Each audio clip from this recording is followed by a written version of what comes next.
As we reflect upon our 250th year as a nation, migration of the American people has been one of the defining stories.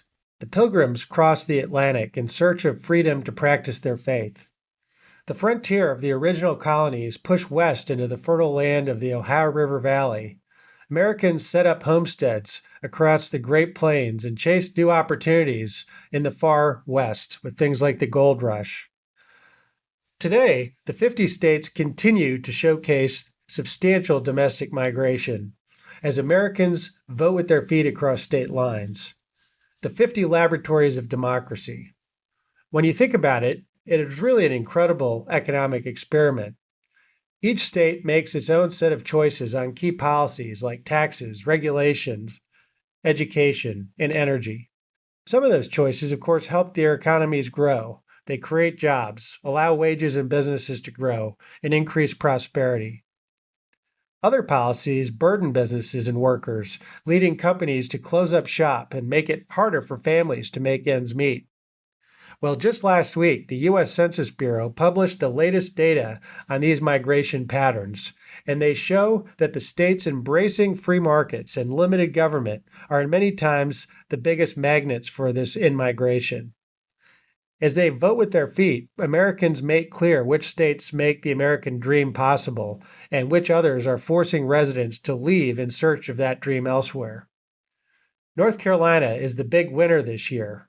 On net, nearly 85,000 individuals moved into the state from one of the other 49 states. This shouldn't be a surprise for astute observers of state policy. North Carolina's lawmakers have undertaken a multi-year effort to create a flat tax for individuals, reduce income tax rates, and eventually eliminate the corporate income tax altogether this decade. This is the first time in decades that another state has attracted more domestic migration in a year than Texas or Florida. However, this success for North Carolina didn't happen overnight. It is the culmination of a years-long turnaround. Today, North Carolina's economic outlook in our Rich States, Poor States Alec Laffer State Economic Competitiveness Index is fourth best in America. But that's up from a low in 2011 of 26th before its historic free market policy reforms. North Carolina's impressive showing in this migration data suggests that Americans have taken note of this incredible economic turnaround. Among the other states Americans are moving to in this latest data, embrace lower taxes and limited government is a common attribute. The top 5 is rounded out by Texas, South Carolina, Tennessee, and Arizona.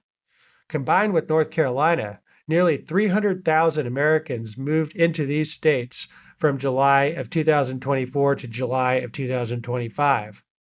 For the 5th year in a row, California lost more residents to domestic migration than any other state, which is not surprising to many. On net, 229,000 Californians left the state over this period. In total, since 2016, the state has lost nearly 2.3 million residents to one of the other 49 states. That's more than the entire population of New Mexico. It is sometimes suggested that it is not public policy, but immutable characteristics like weather and geography that determine how Americans migrate. But that argument is contradicted by California. With its picture-perfect weather and attractive scenery, it's seen net losses of hundreds of thousands of residents to the rest of the country every year. Income taxes seem to be particularly important to the Americans that vote with their feet. Of the 10 states gaining the most, 4 have no personal income taxes at all, and 4 have flat taxes, with only 2 having progressive income taxes.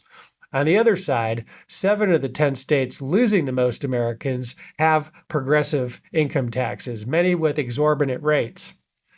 California is joined by New York, Illinois, New Jersey, and Massachusetts as the states losing residents the fastest this year. These 5 high-tax states lost nearly 480,000 residents last year. The lesson for policymakers here is clear. The policies you choose have a significant impact on whether your state attracts or loses residents. States that embrace low taxes, minimize burdensome regulation, and foster individual freedom create environments where people and businesses thrive. In contrast, states that burden their residents with high taxes and stifling regulations will continue to see their citizens leave for more competitive states. As it has been throughout our 250 years of history, Americans are still migrating to enhance opportunity for themselves and their posterity. For more information, you can go to alec.org. For American Radio Journal, I'm Jonathan Williams. Thanks for listening.